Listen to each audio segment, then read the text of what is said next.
ఇంకా ప్రజల్లో ఉన్న అక్క చెల్లెమ్మలకు కానీ, ప్రజల్లో భాగంగా ఉన్న రైతన్నలకు కానీ, ప్రజల్లో భాగంగా ఉన్న మరీ ముఖ్యంగా యువతకు కానీ, ఏ ఒక్క సెక్షన్కైనా కూడా కనీసం ఒక్క మంచన్నా జరిగిందా అని చెప్పి నేను అడుగుతా ఉన్నాను ఈరోజు.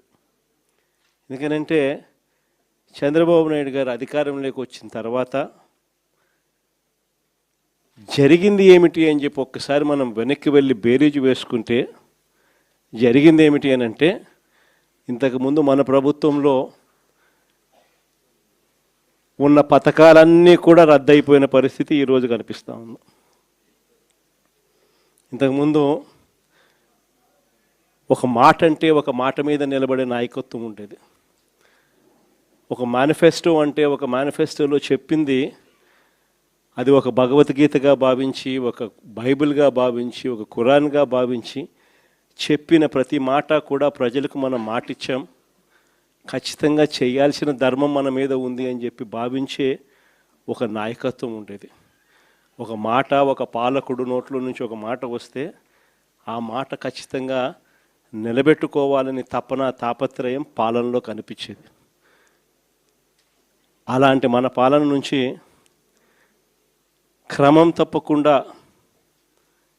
ప్రతి నెల కోవిడ్ లాంటి సమస్యలు ఎన్ని ఎదురైనా కూడా ఏ రోజు కూడా మనం మన సమస్యలను చెప్పి ప్రజలకు ఇది ఎగరగొట్టాలని చెప్పి ఏ రోజు ఆలోచన జరగల మన ప్రభుత్వ హయాంలో. ప్రతి హామీని కూడా ప్రభుత్వంగా మనకున్న సమస్యల కన్నా కూడా ప్రజలకు చేయాల్సిన మంచి ఇంకా చాలా అవసరము, వాళ్ళకున్న సమస్యలు ప్రభుత్వం సమస్యల కన్నా చాలా ఇంకా ఎక్కువగా సమస్యలు పడేది వాళ్ళే అని చెప్పి భావించి ఎన్ని సమస్యలున్నా కూడా ముఖాన ఏ రోజు కూడా చిరునవ్వే తప్ప ఏ రోజు కూడా ఇది చెయ్యలేము అన్న మాట నోట్లో నుంచి ఏ రోజు రానిలేదు. చిక్కటి చిరునవ్వుతోనే ఎన్ని సమస్యలున్నా కూడా ప్రజలకు చెప్పిన ప్రతి మాట కూడా చేయగలిగాము అని చెప్పి కూడా ఈరోజు కూడా సగర్వంగా తలెత్తుకుని చెప్పుకునే ప్రభుత్వం మనది. కానీ చంద్రబాబు నాయుడు గారు వచ్చిన తర్వాత ఈ 2 ఏళ్లలో గమనించింది ఏమిటి అని అంటే, మన పథకాలన్నీ ఓవైపున రద్దు చేసేసినాడు, మరోవైపున ఆయన చెప్పిన సూపర్ 6లని, సూపర్ 7లని ఏదైతే ప్రజలకు మభ్యపెడుతూ మోసం చేస్తూ చెప్పినాడో అవన్నీ కూడా ఈరోజు అబద్ధాలుగా తేలిపోయి ఉన్న పరిస్థితులు ఈరోజు మన కళ్ళ ఎదుటే కనిపిస్తూ ఉన్నాయి. సూపర్ 6 అన్నాడు, సూపర్ 7 అన్నాడు. ఎన్నికలప్పుడు అయితే మామూలుగా మాట్లాడాల. వాళ్ళు చేసిన ప్రచారాలు అయితేనేమి, వాళ్ళు ఇచ్చిన అడ్వర్టైజ్మెంట్లు అయితేనేమి, వాళ్ళు ఇచ్చిన టీవీలో యాడ్లు అయితేనేమి, ఇంటింటికి వెళ్ళి బాండ్ల రూపంలో ఇదిగోమ్మ చంద్రబాబు నాయుడు సంతకం పెట్టినాడు, ఇదిగోమ్మ పవన్ కళ్యాణ్ సంతకం పెట్టినాడు, ఇదిగోమ్మ ఇద్దరు కలిసి సంతకాలు పెట్టించిన బాండ్ డాక్యుమెంటు. మీ ఇంట్లో ఎంతమంది పిల్లలు ఉన్నారా, మీ ఇంట్లో ఎంతమంది మహిళలు ఉన్నారా, మీ ఇంట్లో ఎంతమంది రైతులు ఉన్నారా, అందరికీ కూడా ఇదిగోమ్మ మీకు ఇంతింత రావాలి, ఇంతింత రావాలి, ఇంతింత రావాలి, ఇదిగో బాండు అని చెప్పి ఏకంగా ప్రతి ఇంటికి వెళ్ళి కూడా వీళ్ళు ఇచ్చిన బాండ్లు. సూపర్ 6 అని, సూపర్ 7 అని వీళ్ళు చేసిన మోసాలు ఇట్లా కూడా కాదు. నిజంగా కూడా మనం ఎవరం కూడా ఈ స్థాయిలో ఒక మనిషి అబద్ధాలు ఆడగలుగుతాడా, ఈ స్థాయిలో ఒక మనిషి మోసం చేయగలుగుతాడా అని ఎప్పుడు కూడా బహుశా ఊహకు కూడా అందవు. ఎందుకనంటే మామూలుగా ఇట్లాంటి అబద్ధాలు, ఇట్లాంటి మోసాలు ఎవరైనా చేస్తే 420 అని చెప్పి కేసు పెట్టి జైల్లో పెడతారు. కానీ ఒక్క చంద్రబాబు నాయుడు గారు ఆయన కూటమిలో మాత్రమే అలా కేసులు పెట్టించుకోకుండా బయట ఉండగలుగుతారు. మన కళ్ళ ఎదుటే కనిపిస్తూ ఉన్న వాస్తవమైన స్వరూపం ఈరోజు రాష్ట్రంలో ఇది. ప్రతి చోట విపరీతమైన కరప్షన్, విచ్చలవిడి కరప్షన్ జరుగుతూ ఉంది. ఏ స్థాయిలో కరప్షన్ జరుగుతూ ఉంది అని అంటే అసలు రాజ్యం ఉంది, అసలు ఎవరైనా పాలకులు ఉన్నారా అని మనకే చూడలా. మొట్టమొదటిసారిగా చూస్తూ ఉన్నాం.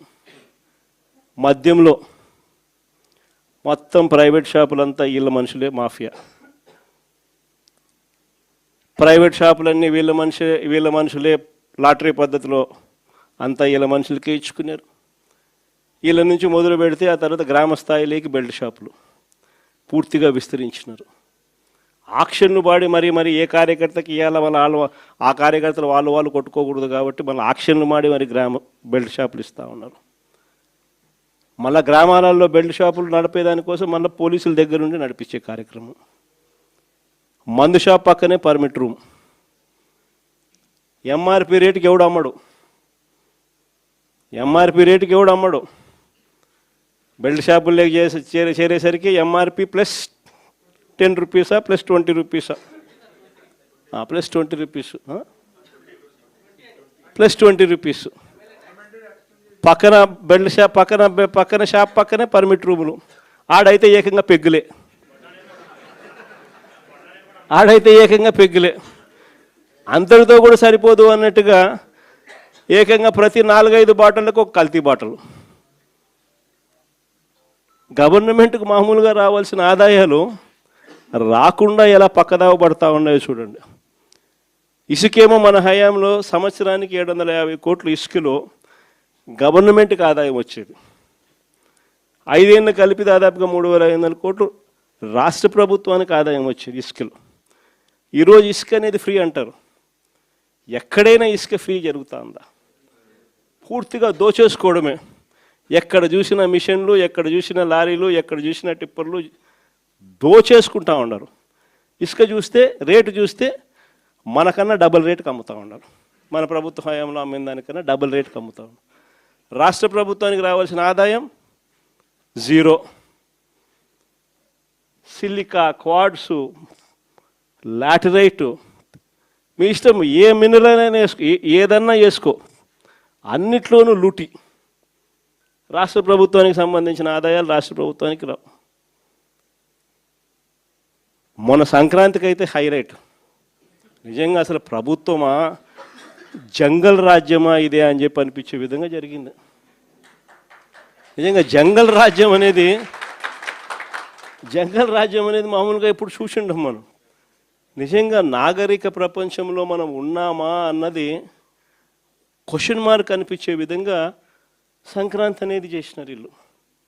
ఎంత దారుణం అంటే అసలు ఆ వీడియోలు చూస్తూ ఉంటే, ఆ సోషల్ మీడియాలో వైరల్ అవుతా ఉన్న వీడియోలు చూస్తూ ఉంటే ఆశ్చర్యం కలిగిస్తూ ఉంది. మొబైల్ రికార్డింగ్ డ్యాన్సులు, మొబైల్ బండ్లలో కొత్తపేటలో రికార్డింగ్ డ్యాన్సులు, రోడ్డు మీద రికార్డింగ్ డ్యాన్సులు పెడతా ఉంటే మనుషులందరూ పరిగెత్తా ఉన్నారు. పాటలు చూస్తే తాగురా తాగి చిందేరా అని. రికార్డింగ్ డ్యాన్సులు, దారుణమైన స్థాయిలో రికార్డింగ్ డ్యాన్సులు. మొబైల్ వ్యాన్లలో ఏకంగా లిక్కర్, మొబైల్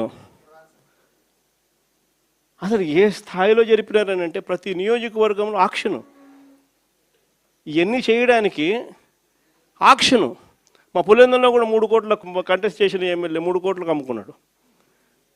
వీళ్ళు ఎక్కడెక్కడి నుంచో వచ్చి అక్కడ సెటప్ చేస్తారు. 9 సెంటర్లలో 8 సెంటర్లలో పెట్టుకుంటారండి. టికెట్లు దోచేయడము. ఆశ్చర్యం ఏంటంటే ప్రభుత్వం దగ్గర నుండి చేయిస్తుంది. ఎమ్మెల్యేలకింత, చంద్రబాబుకింత, లోకేష్కింత అందరూ పంచుకోవడం, పోలీసులకింత. అసలు ఇటువంటి పరిపాలన, ఇటువంటి పరిస్థితి ఎప్పుడు కూడా చూడలే.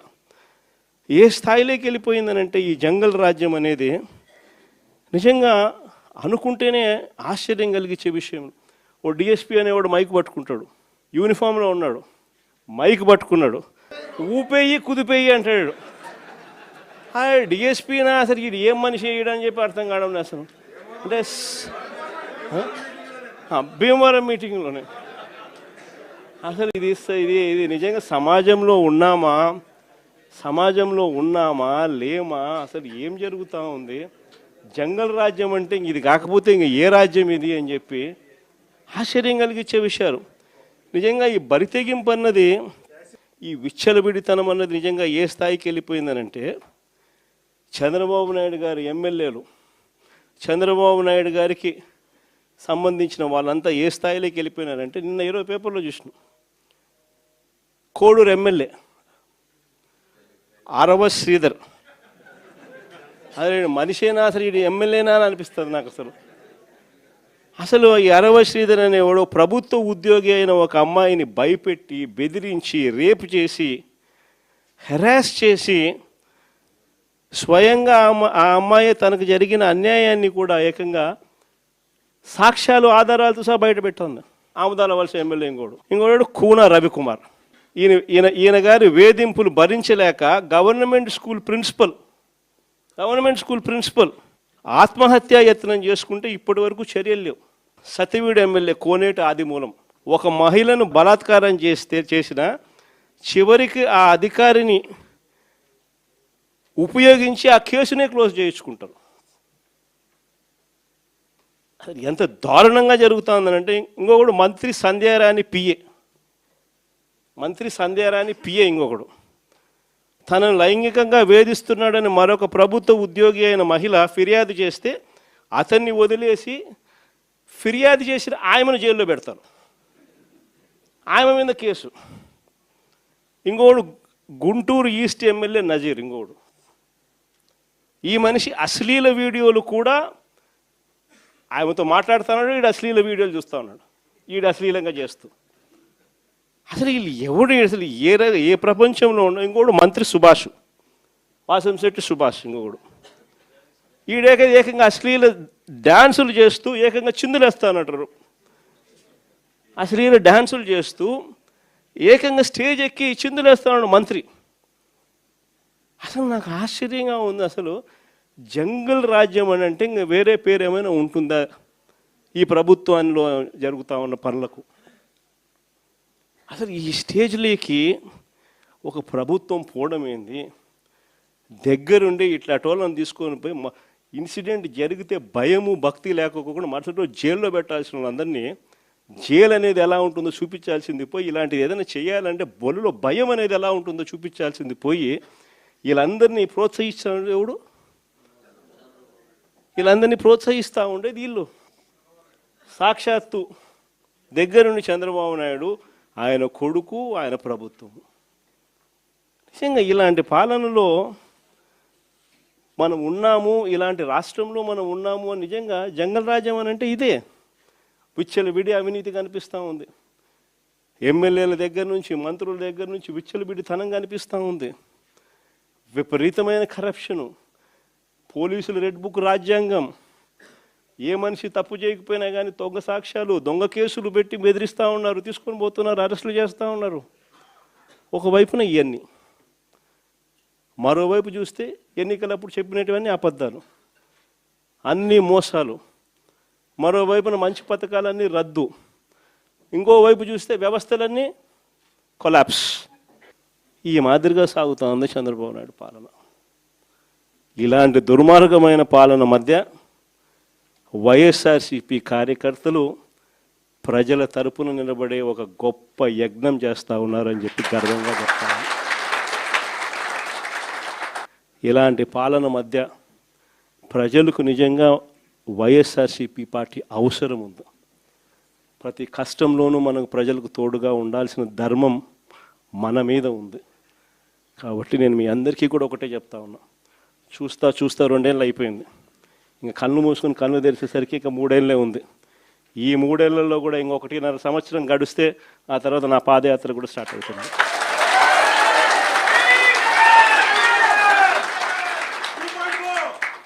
ఒకసారి నా పాదయాత్ర కూడా స్టార్ట్ అయిందంటే ఆ తర్వాత మరో 1.5 సంవత్సరం పూర్తిగా ఇంకా ప్రజల్లోనే దాదాపుగా 150 నియోజకవర్గాల పైచిలకే తిరుగుతాం, ప్రజల్లోనే ఉంటాం. ప్రతి 3వ రోజు ఏదో ఒక నియోజకవర్గం నుంచి కాన్స్టిట్యున్సీలో ప్రజల ఉప్పెనను చూపిస్తూ పబ్లిక్ మీటింగ్లో ప్రజా సమస్యలను లేవనెత్తు చంద్రబాబు నాయుడు కడిగేస్తూ నాయుడు గారు సాగిస్తూ ఉన్న ఈ పాలనను ప్రతి ఇంట్లోనూ చర్చనీయాంశంగా జరిగించాల్సిన అవసరం ఉంది. ఈ పాలన ఎంత అన్యాయంగా ఉంది అనేది ప్రతి ఇంట్లో చర్చ జరగాలి. మన ప్రభుత్వ పాలనకు ఈ ప్రభుత్వానికి మధ్య తేడా ఎంతుంది అన్నది ప్రతి ఇంట్లో కూడా చర్చనీయాంశంగా మార్చాలి. అలా మారుస్తూ మనం ప్రతి గ్రామంలోనూ మన అనుబంధ విభాగాలు ఏదైతే మనం వేసుకుంటూ పోతున్నామో వాటి మీద పూర్తి ధ్యాస పెట్టండి. అనుబంధ విభాగాలు అన్నది మన క్యాడర్ ఏదైతే ఉందో వాటిని అన్నిటినీ స్ట్రీమ్లైన్ చేయాలి. వాటన్నిటినీ కూడా ఒక ఆర్గనైజ్డ్ సెక్టర్ కింద తీసుకొని రావాలి. తీసుకొని వచ్చి ప్రతి ఇంట్లోనూ ఈ చర్చనీయాంశం అయ్యేట్టుగా ఈ కార్యక్రమాలన్నీ చేస్తూ చంద్రబాబు నాయుడు గారు చేస్తూ ఉన్న అన్యాయాలకు ప్రజలకు తోడుగా నిలబడే కార్యక్రమం మనం చేయాల్సింది. ఇది మనం చేద్దాం. నేను మీకు హామీ ఇస్తా ఉన్నా, జగన్ 2.0లో మాత్రం ఖచ్చితంగా మీ అందరికీ నేను హామీ ఇస్తా ఉన్నా, కార్యకర్తలదే ప్రథమ స్థానం అవుతుంది. కార్యకర్తల ద్వారానే ప్రజలకు చంద్రబాబు నాయుడుకు మన పాలనకు మధ్య తేడా చూపిస్తూ మంచి జరిగించే కార్యక్రమం కూడా జరుగుతుంది. మంచి చేయాలి అని చెప్పి ఒక నాయకుడిగా తపన ఉన్నప్పుడు పాలన ఎలా ఉంటుంది అన్నదానికి నిదర్శనం మన పాలన అయితే, పాలకుడు అనేవాడు అధ్వానంగా ఉంటే చెయ్యాలనే చిత్తశుద్ధి లేక